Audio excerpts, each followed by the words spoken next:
Olá, amigos e amigas. Nós estamos iniciando a gravação do primeiro vídeo do nosso processo de formação continuada em multiplicadora. O tema que nós vamos abordar nesse primeiro vídeo é sobre os biomas do nosso país. Mas nós vamos fazer um longo caminho para identificar os biomas que nós temos. No caso aqui, quem está trabalhando esse tema somos duas pessoas que somos amigos e somos também educadores, que certamente muitos de vocês devem conhecer.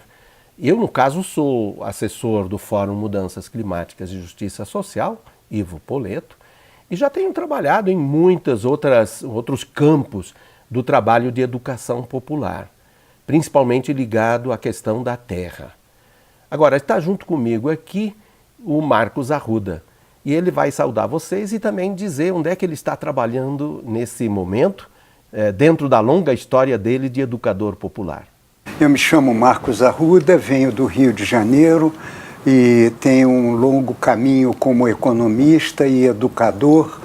Sou um colaborador do PACS, um Instituto Políticas Alternativas para o Cone Sul, e o Instituto e eu fazemos parte do Fórum de Mudanças Climáticas e Justiça Social. Daí a gente está agora colaborando na construção desses materiais didáticos para o curso que o Ivo acaba de apresentar. Estamos aqui, Marcos Arruda e eu, Ivo Poleto, para dar um passo que é longo, muito longo. Imaginem agora cada um. Imagine-se dando um mergulho para trás na história toda em 4 bilhões de anos. 4 bilhões de anos. Quer dizer, nós estamos aqui agora, mas na verdade, se não houvesse esse longo processo criativo da própria Terra, nós não poderíamos estar aqui. Então, nós vamos procurar perceber como se deu esse longo caminho da Terra para criar os biomas como espaços vivos e espaços fontes de vida em que nós mesmos, os seres humanos, passamos a viver em determinado momento da história da própria Terra. Marcos, você que inclusive teve a oportunidade de estudar um pouco mais e pesquisar isso, né, nessa dimensão, então coloca um pouco mais para nós essa história da Terra. Bem, a importância que tem a gente fazer esse avanço para dentro da história da Terra é que no nosso curso a gente não vai ver a pessoa humana e a sociedade humanas isoladas de contextos maiores, né, que são envolventes da nossa existência. Então, a história da Terra é que situa o aparecimento dos biomas, né? E essa história da Terra, ela tem essa longura em termos de espaço e de tempo. No início da história da Terra, em torno de 4,6 bilhões de anos atrás, né, aconteceu, segundo as teorias mais prováveis, uma explosão grande. Aí a pergunta que está sem resposta é de quê? Não é? A partir de quê? O que vinha antes? Ainda não dá para chegar a qualquer aproximação de resposta disso. Mas essa explosão de uma matéria extremamente densa foi expandindo cada vez mais e se modificando num movimento contínuo, né, talvez perpétuo, que vai fazendo aparecer formas de organização da matéria cada vez mais complexas. Então essa é uma lei, uma das leis da evolução da própria Terra e da matéria, é ela caminhar num sentido de crescente complexificação, né? A segunda lei que parece que aconteceu, e há um grande debate em torno dessa questão, como apareceu e por que apareceu essa evolução e esse movimento, é no sentido de cada vez mais formas de inorgânicas para orgânicas, de não vivas no sentido que nós conhecemos para formas vivas. Então, é como se a evolução tenha apontado num sentido do aparecimento da vida. E da vida a gente chega através da crescente complexificação, isto é, partindo de átomos para moléculas, que são átomos reunidos de diferentes formas, formando substâncias, e essas substâncias formando células, então organismos unicelulares que se reúnem e formam organismos multicelulares, e daí se complexifica até aparecerem os animais e depois os seres humanos. Então, aqui na história da Terra, a gente tem algumas eras que marcam essa história, né? A primeira parte vai até o começo da Era Arqueana, ou pré-cambriana, que foi em torno de 3,8 bilhões de anos. Nesse momento, a Terra se resfriou, né, e formou um grande continente mergulhado no meio de um imenso oceano. A Terra era 70% água e 30% continente, matéria sólida. E essa realidade evoluiu até chegar ao que a gente chama do Proterozoico, que é a era dos primeiros animais, os animais mais antigos, próteros, os primeiros animais em grego. E quem eram eles? Eram algas, muito simples ainda, mas as primeiras algas que estão vivas até hoje, né, se chamam espirulina e clorela, duas algas que até hoje a gente produz, inclusive intencionalmente, porque elas carregam uma riqueza nutricional fantástica, né, que devia estar na nutrição humana, mas só ainda falta fazer esse trabalho educativo. E daí a gente entra até o Cambriano. O Cambriano já é no período Paleozoico, das antigas formas de vida, onde a gente tem o aparecimento dos moluscos e depois dos peixes. Isso na faixa dos 500 milhões de anos atrás. Foi aí que apareceram os primeiros animais. E esses animais foram evoluindo para o aparecimento aqui das plantas, primeiro no oceano e depois as primeiras plantas terrestres que aparecem no meio do Paleozoico, né? E aí no período dos 400 milhões de anos atrás.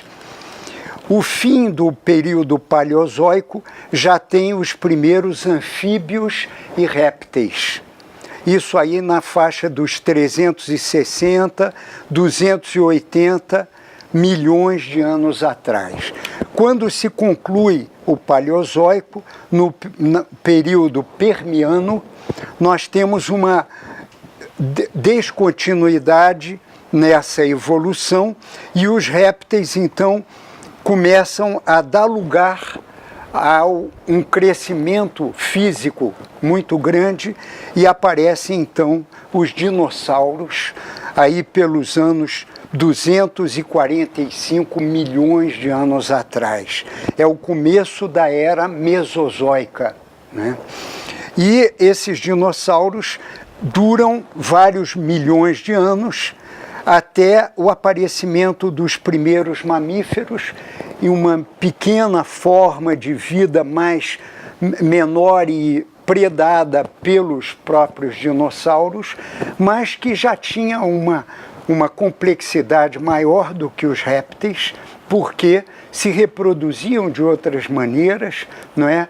Então o nome mamíferos vem de elas terem a capacidade de dar leite para as suas crias, e isso vai evoluindo aí pelos 208 milhões de anos até o fim do Mesozoico, que é o Cretáceo, o período Cretáceo, quando há uma enorme revolução geológica, né? Acredita-se que tenha caído um grande meteoro que provocou então uma perfuração na crosta da Terra e o planeta ficou envolvido por uma enorme camada de poeira que apagou a luz do Sol bastante e matou a maior parte das espécies existentes nesse período Cretáceo.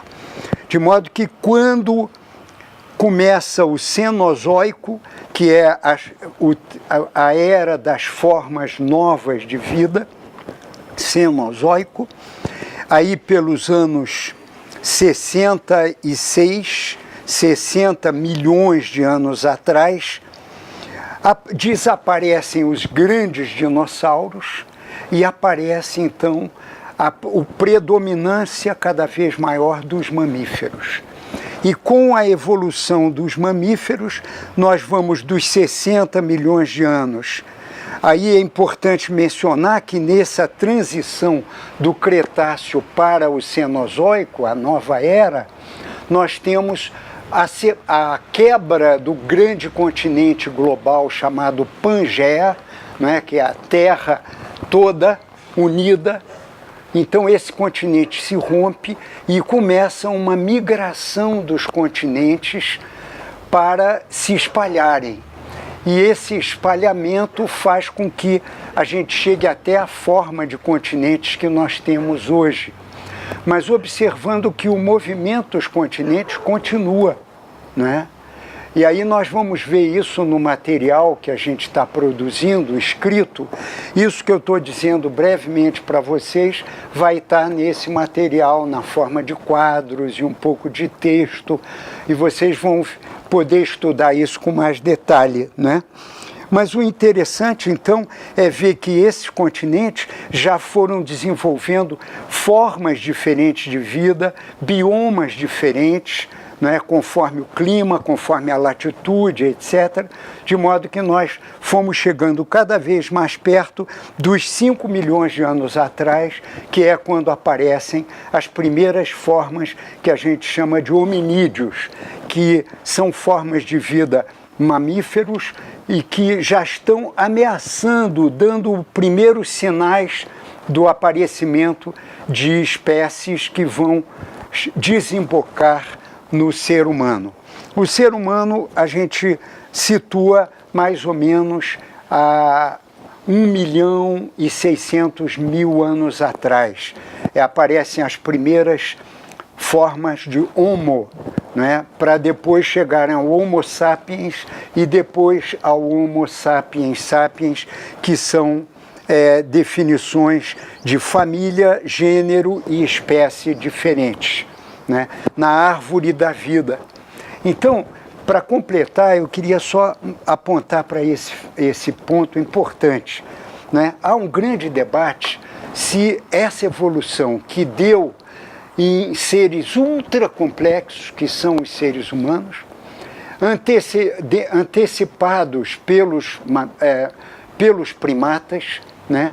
Se ela aconteceu por acaso ou se há uma inteligência por detrás disso que fez com que milhões de probabilidades fossem dando naquela que foi gerar a vida, e depois a vida consciente, e depois a vida consciente reflexiva, né? E a visão que um grande cientista, que também foi um místico e um padre jesuíta, por acaso, ele era geólogo, né? E ele se chama Pierre Teilhard de Chardin, e pelas teorias que ele desenvolveu, ele foi punido e teve que se exilar na China durante 30 anos, continuando as pesquisas e os escritos deles, que não eram publicados, eram censurados. Ele desenvolveu essa visão, né? Não há conflito entre o que a Bíblia conta de forma figurativa e o que a gente sabe hoje pela ciência. O que acontece é que a matéria foi movida a evoluir por uma força interior nela, que ele chama de estofo da matéria. É um estofo espiritual, não material, não é? E que dá sentido à evolução. E esse sentido foi na direção, no sentido de uma crescente complexificação, de uma crescente personalização, que é a formação de indivíduos cada vez mais únicos, até chegar nos seres humanos. Cada pessoa é ser humano e, ao mesmo tempo, é única, não se reproduz igual, nem quando são gêmeos. Crescente socialização, quer dizer, vivendo cada vez mais em comunidades, sendo cada um dependente de dois seres anteriores a eles, já formando um núcleo social de 3, não é? Pai, mãe, filha, filho, né? Crescente espiritualização, até a gente ser capaz de se comunicar com linguagens. A linguagem já é uma dimensão espiritual do nosso ser. E o Teilhard ainda acrescenta um quarto elemento evolutivo, que é a crescente amorização, que é a criação de seres amorosos, isto é, que acolhem a diferença, respeitando o diferente que tem o outro e procurando o que nós podemos ter a mais se unimos às nossas diferenças de forma complementar. Isso é o que na biologia a gente chama de amor. Vejam só, amigas e amigos, como é importante a gente fazer esse mergulho. Na verdade, olhando para nós mesmos, isso significa reconhecer que a Terra, que nós chamamos Mãe Terra, Pachamama, dizem os indígenas, ela teve uma paciência enorme e um amor enorme de ir fazendo esse longo caminho para poder criar as condições para nós existirmos. Então eu acho que é um momento de não só entender essas palavras, esses conceitos, essas datas, mas a gente se sentir dentro de um longo processo. Eu sempre lembro um amigo nosso que dizia que ele tinha certeza de que ele tinha pelo menos 4 bilhões de anos. Por quê? Por que ele dizia isso? Porque se eu tenho os elementos que me permitem estar vivo, é porque houve toda essa história evolutiva até chegar a ter a possibilidade de eu estar existindo aqui. Sem descontinuidades. Sem descontinuidades. Isso que é uma coisa maravilhosa. E se a gente coloca a presença, inclusive, do Espírito de Deus, como faz o Teilhard de Chardin nesse processo, de novo o reconhecimento de que Deus nos ama muito. Por quê?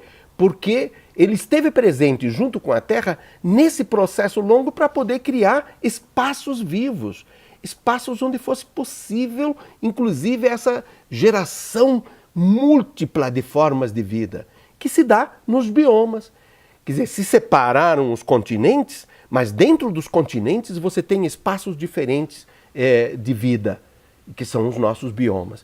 Na etapa próxima que nós vamos fazer nesse diálogo, nós vamos trabalhar justamente mais em torno destes biomas, como espaços vivos e fontes de vida que a Terra criou e que os seres humanos encontraram relativamente pronta, como se fossem jardins em que eles pudessem viver.